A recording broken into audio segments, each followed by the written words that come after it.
Et si la guerre entre Washington et Caracas avait failli basculer dans l'impensable? Pendant plusieurs années, les relations entre les États-Unis et le Venezuela ont atteint un niveau de tension rarement vu dans l'histoire moderne de l'Amérique latine.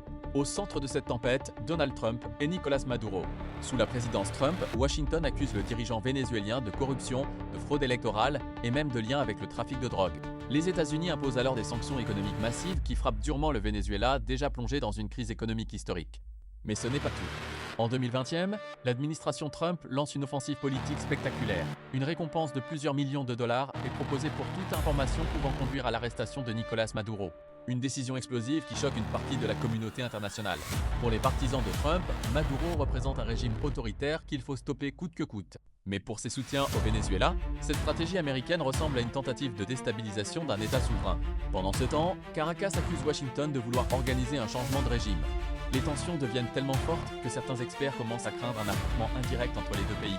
Aujourd'hui encore, le Venezuela reste l'un des plus grands symboles du bras de fer entre les États-Unis et les gouvernements américains d'Amérique latine. Mais une question continue de diviser le monde.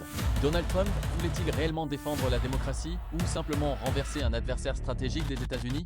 Dites-moi en commentaire ce que vous pensez de cette crise explosive ou simplement renverser un adversaire stratégique des États-Unis. Et surtout, abonnez-vous à Yanmeh ETB pour plus d'analyses géopolitiques sur les conflits qui bouleversent le monde.